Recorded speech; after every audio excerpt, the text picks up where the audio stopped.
amigos do nosso Momento Redenção, uma boa noite a todos. Bom estar mais uma vez aqui para estudarmos um pouco, refletirmos sobre questões da doutrina. E dessa vez nós estamos trazendo um item do capítulo 11 do livro A Gênese. O capítulo 11 trata da Gênese espiritual. E nós vamos ver aqui juntos hoje a encarnação dos espíritos. E é claro que nós não vamos lidar com todas as questões, possivelmente não há tempo para isso, porque esse item, encarnação dos espíritos, vai do item 17 até o 32, mais ou menos. Então seria muita coisa e pouco tempo para que nós pudéssemos utilizar plenamente. Bom, nós estamos fazendo uso desse exemplar da Gênese, que é um exemplar da edição Celde, da Leon Denis, é da quarta edição, é uma tradução da Albertina Escudeiro Seco, é a primeira edição deste livro, da Celde, mas pautada na quarta edição de Allan Kardec. Então, encarnação dos espíritos, que é um tema extremamente interessante, eu gosto demais. O item 17 então começa assim: o Espiritismo nos ensina como se realiza a união do espírito com o corpo na encarnação. Pela sua essência espiritual, o espírito é um ser indefinido, abstrato, que não pode ter uma atuação direta sobre a matéria, sendo-lhe necessário um intermediário. O espírito, propriamente dito, seria, nós podemos dizer, uma abstração, alguma coisa que você não consegue definir. Então, ele é indefinido e abstrato. Então, o que é necessário para que ele tenha uma ação direta é um intermediário. Esse intermediário, segue o texto de Kardec, é o envoltório fluídico que faz, de certo modo, parte integrante do espírito. É um envoltório semimaterial, isto é, pertence à matéria pela sua origem e à espiritualidade pela sua natureza etérea. Então, ele é composto dessas duas frações da natureza, espírito e matéria. Claro que essa matéria é a matéria quintessenciada aqui de cada mundo. Como toda matéria, ele é extraído do fluido cósmico universal, que nessa circunstância sofre uma modificação especial. Esse envoltório, denominado perispírito, de um ser abstrato, faz do espírito um ser concreto, definido, perceptível pelo pensamento. Ele o torna apto a atuar sobre a matéria tangível, assim como ocorre com todos os fluidos imponderáveis, que são, como se sabe, os mais possantes motores. A gente vai voltar no passado, a máquina a vapor, então é o vapor que vai fazer esse fluido imponderável que age sobre a matéria. E neste caso, o perispírito, que é esse fluido, que é esse corpo fluídico, composto de matéria e de material de espiritual e de matéria, que possibilita ao espírito agir no campo físico. Sem esse intermediário, seria impossível a ação do espírito no campo físico. O fluido perispiritual é, assim, o traço de união entre o espírito e a matéria. Enquanto o espírito se acha unido ao corpo, ele é o veículo do seu pensamento para transmitir o movimento às diferentes partes do organismo que agem sob o impulso da sua vontade e para repercutir no espírito as sensações produzidas pelos agentes externos. Neste processo, os nervos atuam como fios condutores, assim como no telégrafo, o fio metálico atua como condutor do sinal elétrico. Então nós vamos observando aí que essa sutileza do perispírito, desse fluido perispiritual, que permeia toda a estrutura física, toda, para que o espírito possa atuar, seja movimentando as células dos rins, do fígado, do baço, de qualquer ponto da nossa estrutura física e através, como ele diz, através dos nervos. Os nervos atuam como fios condutores, trazendo as ordens, as mensagens, os impulsos do espírito, que é quem comanda toda a estrutura. Mas ele comanda, e esse comando é exercido através do perispírito, do fluido perispiritual que penetra, que permeia toda a estrutura física. Item 18. Quando o espírito tende a encarnar em um corpo humano em vias de formação, um laço fluídico, e atenção, um laço fluídico que é apenas uma expansão do perispírito. Ele é como essa estrutura e ele solta um laço. E essa expansão do seu perispírito o liga ao embrião, para o qual ele se acha atraído por uma força irresistível desde o momento da concepção. À medida que o embrião se desenvolve, o laço se estreita. Sob a influência do princípio vital material do embrião, o perispírito, que possui certas propriedades da matéria, se une molécula a molécula com o corpo que se forma, de onde se pode dizer que o espírito, por intermédio do seu perispírito, de certa forma, se enraiza, cria raízes nesse embrião como uma planta na terra. Quando o embrião está inteiramente desenvolvido, a união é completa e então ele nasce para a vida exterior. Olha que coisa bonita e que ciência e que maravilha para a produção da vida, para a garantia da nossa presença aqui, como nos encontramos agora. Por um efeito contrário, essa união do perispírito com a matéria carnal, que se efetuara sob a influência do princípio vital do embrião, quando este princípio deixa de agir, ou seja, quando esse princípio vital acaba, em consequência da desorganização do corpo que conduz à morte, essa união, que era mantida apenas por uma força atuante, se desfaz quando esta força deixa de agir. Então, da mesma forma como havia se unido, o perispírito se desprende, molécula por molécula, e o espírito é restituído à liberdade. Assim, não é a partida do espírito que causa a morte do corpo, mas a morte do corpo que causa a partida do espírito. Então veja que interessante. É tão interessante que aqui nós podemos nos lembrar de um detalhe extremamente importante.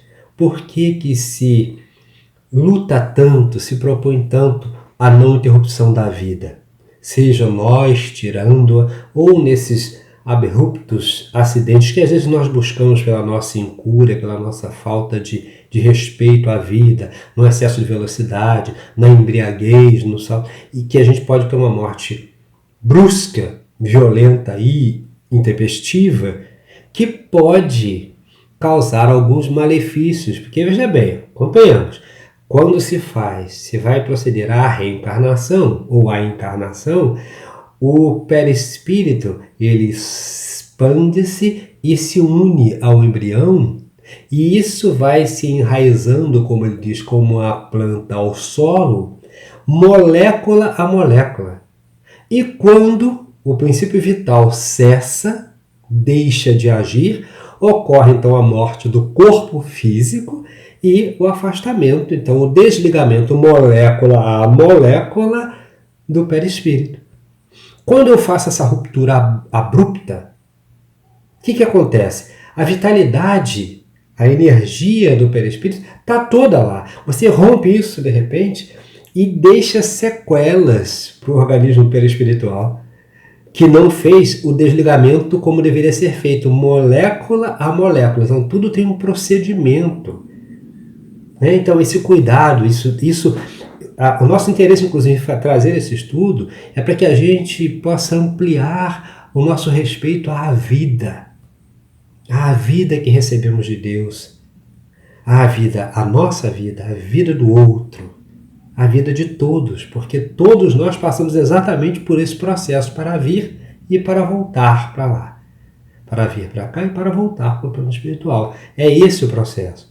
Então a gente não quer sofrer essa ruptura chocante, pesada, difícil, por que vamos possibilitar isso para os outros, né? Então é para aumentar a nossa noção de respeito à vida, a nossa percepção de como Deus é misericordioso, com uma estrutura tão bonita, tão cuidada, tão cuidadosa, tão atenciosa para a estruturação da nossa presença aqui e também para quando nós precisamos voltar para casa, não é? Então, e o item 19. O Espiritismo nos ensina, pelos fatos que nos faculta observar diretamente, os fenômenos que acompanham essa separação, que às vezes, de acordo com o estado moral do espírito, é rápida, fácil, suave e insensível, ao passo que de outras é lenta, trabalhosa e horrivelmente penosa, podendo durar meses inteiros. E por quê?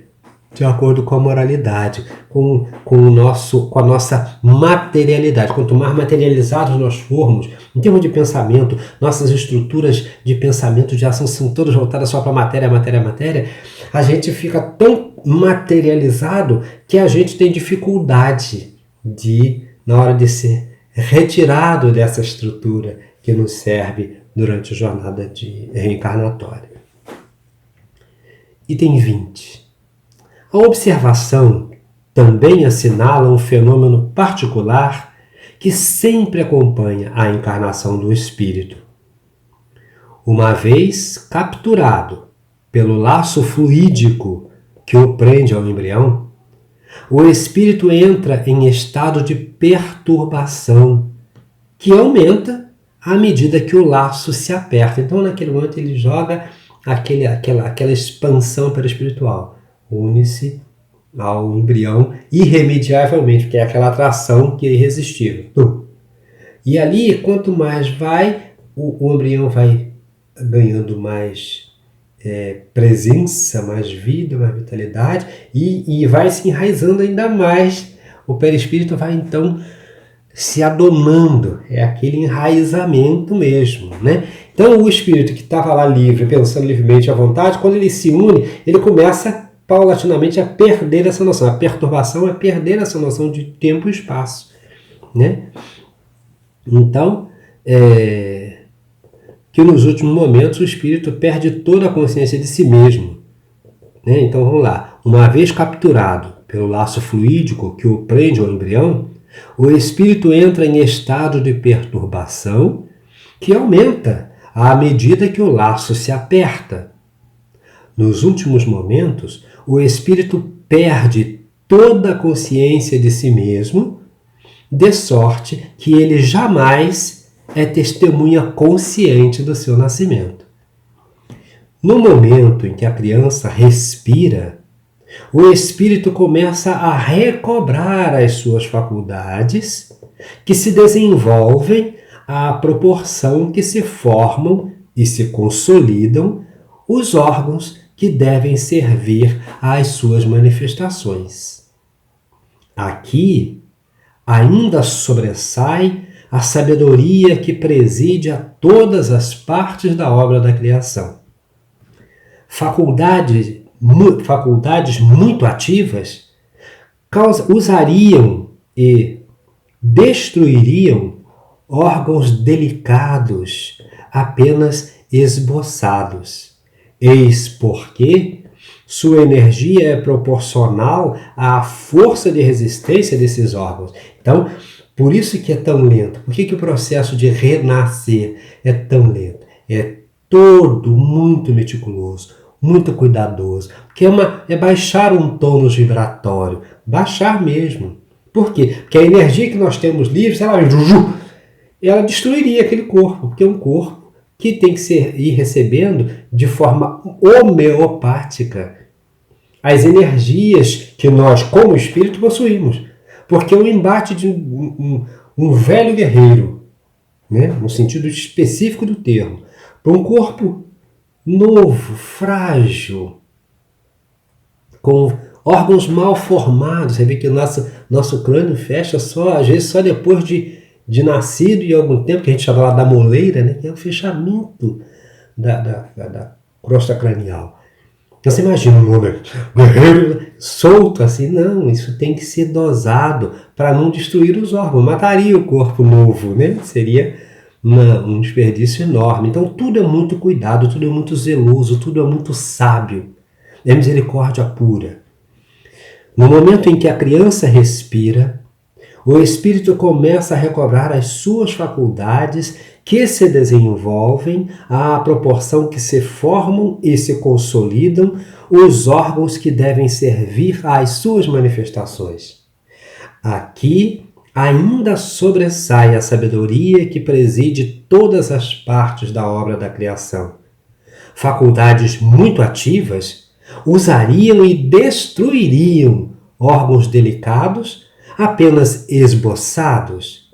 Eis porque sua energia é proporcional à força de resistência desses órgãos. 21.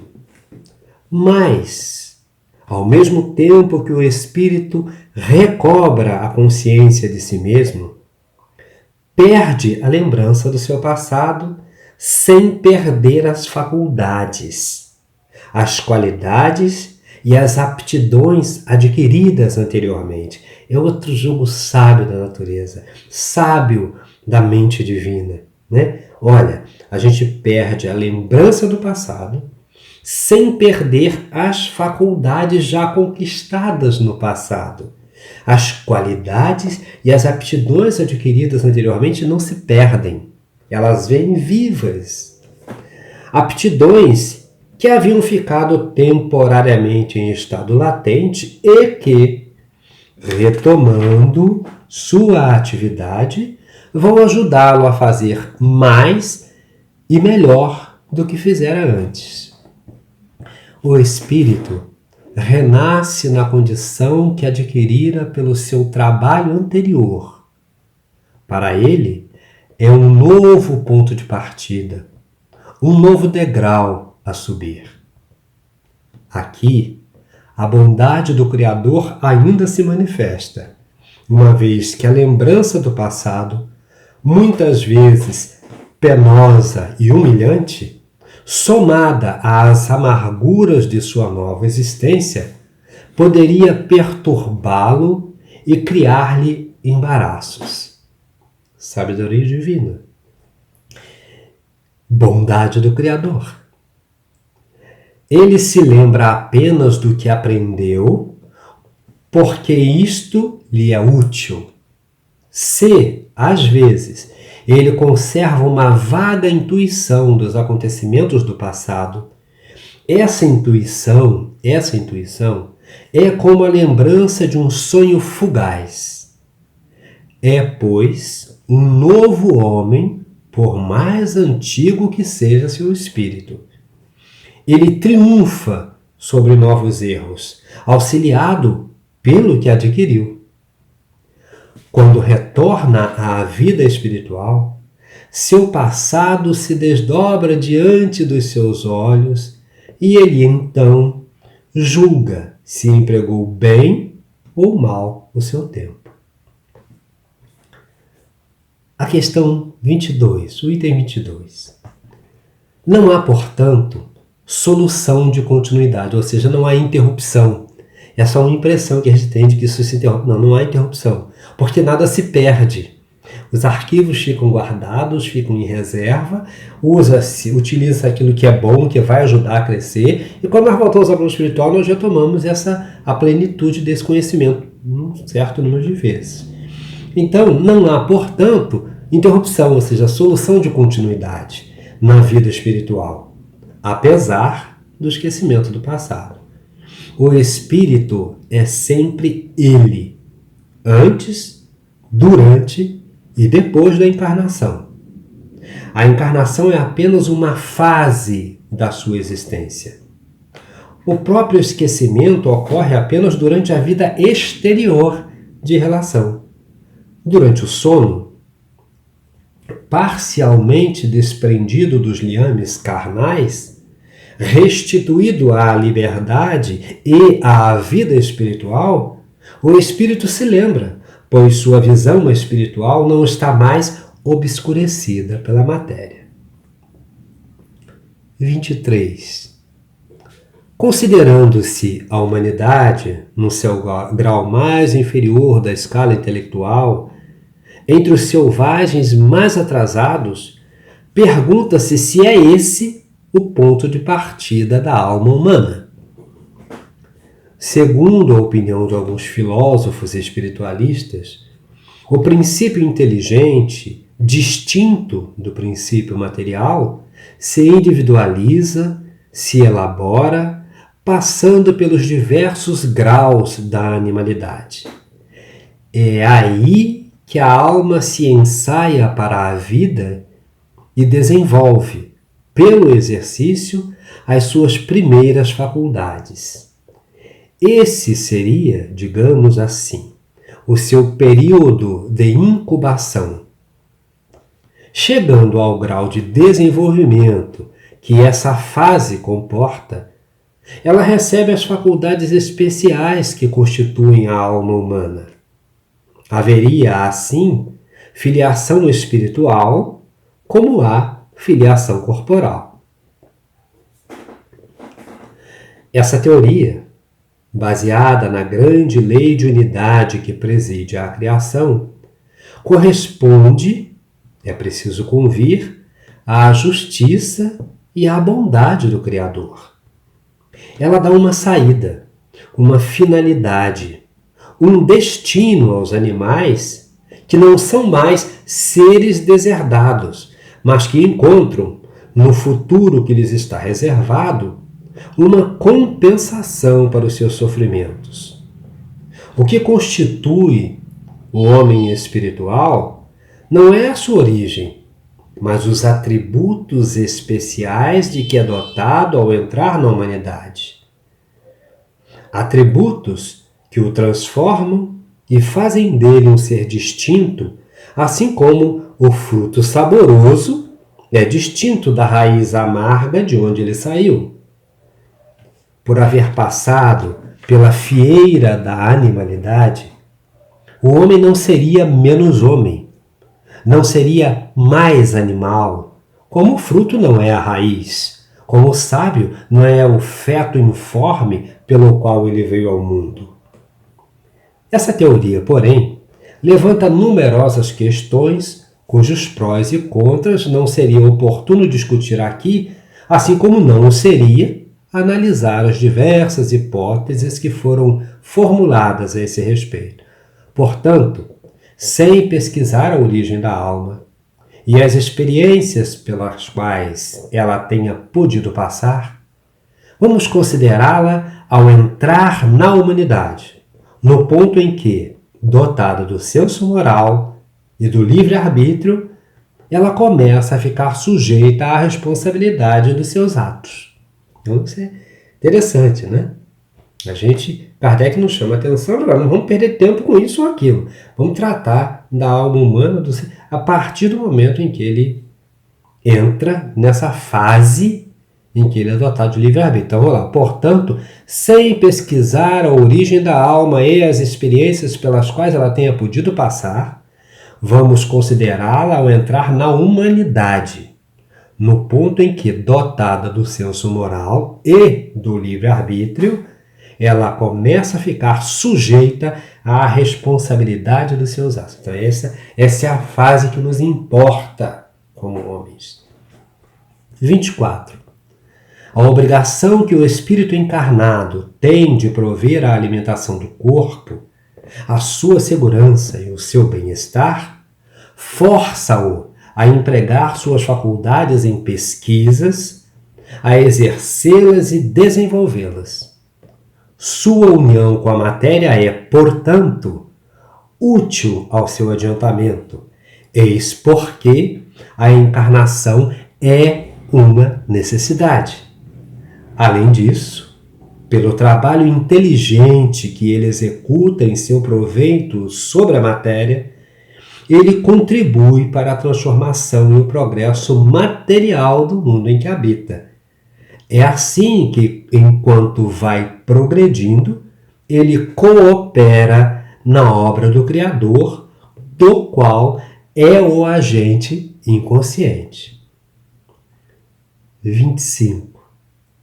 Entretanto, a encarnação do espírito não é constante nem perpétua, é transitória. Deixando um corpo, ele não retoma imediatamente outro.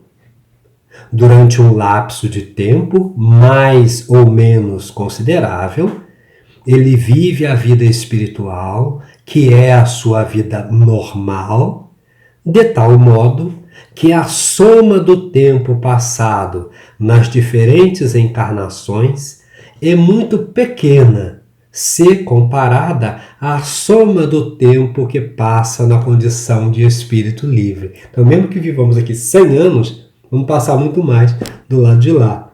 Justamente para que isso se torne útil, porque nós voltamos, analisamos, refletimos, temos novas orientações, realizamos alguns trabalhos e alguns exercícios práticos de vivência para, no retorno, na próxima reencarnação, trazermos fortalecidos outros valores. No intervalo das suas encarnações, o espírito também progride. Nesse sentido, ele aplica os conhecimentos e a experiência adquiridos durante a vida corporal a favor do seu adiantamento. Abre parênteses. Nós falamos do espírito que chegou ao estado de alma humana, que tem liberdade de ação e consciência de seus atos. Fecha parênteses. Ponto. Ele examina o que fez durante sua permanência na Terra, passa em revista o que aprendeu, reconhece suas faltas, traça seus planos e toma resoluções pelas quais espera guiar-se em uma nova existência, tratando de fazer o melhor. Desse modo, cada existência representa um passo para a frente no caminho do progresso, uma espécie de escola de aplicação. A encarnação, portanto, não é, normalmente, uma punição para o espírito, conforme pensam alguns, mas uma condição inerente à inferioridade do espírito e um meio de progredir. À medida que progride moralmente, o espírito se desmaterializa, isto é, se subtrai à influência da matéria, se depura. Sua vida se espiritualiza, suas faculdades e suas percepções se ampliam. Sua felicidade se torna proporcional ao progresso realizado. Entretanto, como age de acordo com o seu livre-arbítrio, ele pode, por negligência ou má vontade, retardar o seu avanço, prolongando, por consequência, a duração das suas encarnações materiais, que se tornam, então, uma punição para ele, uma vez que, por sua culpa, permanece nas categorias inferiores, obrigado a recomeçar a mesma tarefa. E obrigado por quê? Porque o seu senso moral, porque o seu livre-arbítrio, porque a sua consciência como espírito não lhe permite ir à frente, enquanto não superar as dificuldades que a cada retorno à parte espiritual nós vamos percebendo que ainda mantemos. E se as mantemos, precisamos superá-las, porque o progresso é um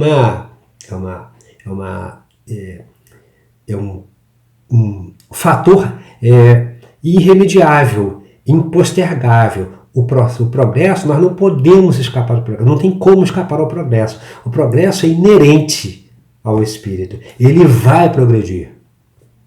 Vai demorar mais ou menos, mas vai, porque é uma necessidade da lei. A nossa lei é crescer. A lei de Deus é crescimento. Nós vamos avançar. Nós vamos avançar. Queiramos ou não.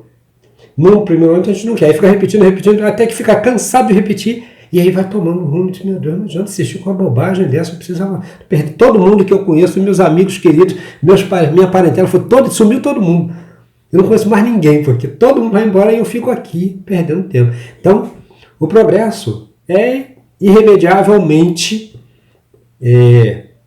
presente na história do ser humano, né? Na história do espírito. Depende, pois, do espírito abreviar, pelo trabalho de depuração de si mesmo, a duração do período das suas encarnações. E aí nós vamos ler a última, que é 26, para a gente terminar. O progresso material de um planeta acompanha o progresso material dos seus habitantes.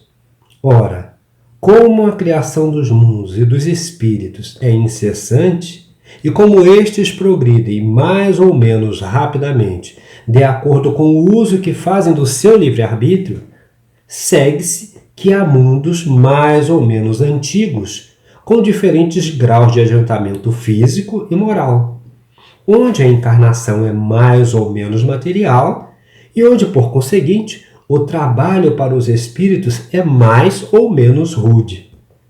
Desse ponto de vista, a Terra é um dos mundos menos adiantados, povoado de espíritos relativamente inferiores.